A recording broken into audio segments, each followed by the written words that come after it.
김만배, 권순일 커넥션입니다.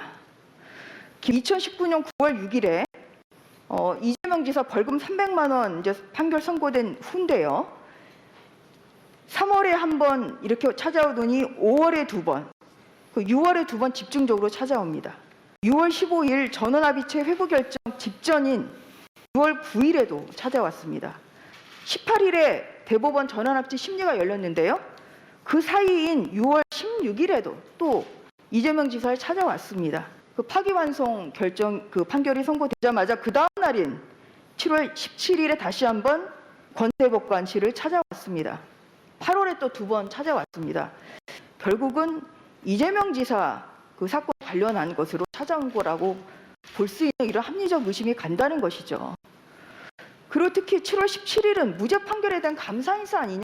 로비의 동기와 이유가 있어야 되는데 동기의 로비의 어떤 동기라든가 이유가 전혀 없습니다. 이 대장동 개발 사업 같은 경우에는 이미 2015년도에 성남시와 다 계약 조건을 체결을 했기 때문에 2020년 7월 16일 날 대법원에 선고받을 시점에는 영향력을 아예 행사할 수 없었던 시점이었습니다. 이재명 지사를 위해서 로비를 해야 될 이유 자체가 없다. 그래서 권순일 대법관을 만났다고 하더라도 그야말로 지극히 본인의 어떤 개인적인 이익을 위해서 만나거나 아니면 또는 또 다른 어떤 사적인 개인적인 친분 이런 것 때문에 만났을 가능성이 있는 것이지 이재명 지사의 재판 때문에 만났을 거라고 생각하기는 어렵다라고 생각이 됩니다.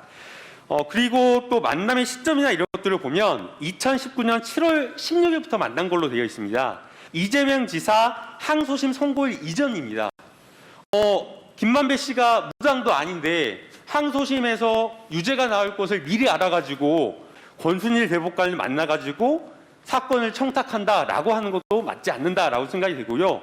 비리를 하려고 했다라고 한다면 사건이 대법원으로 넘어갔을 때 2019년 9월 19일 날 사건이 접수가 되고 2019년 10월 30일 날 재판부가 배당이 되었는데요. 그 시점 부근에 대법원의 권순일 대법관을 만나는 게 오히려 합리적이라고 생각이 됩니다. 사건이 넘어갈 시점에는 아예 만나지도 않았습니다.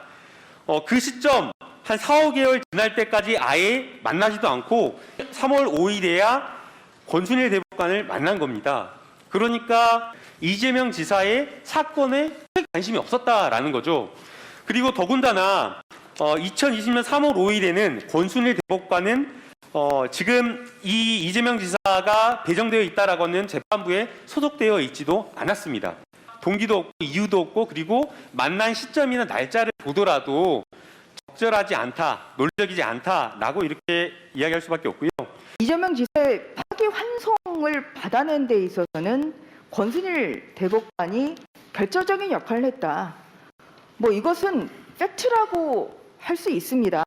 5대5 상황에서 선임 대법관인 권 대법관이 파기환송 의견을 내서 6대5가 됐죠.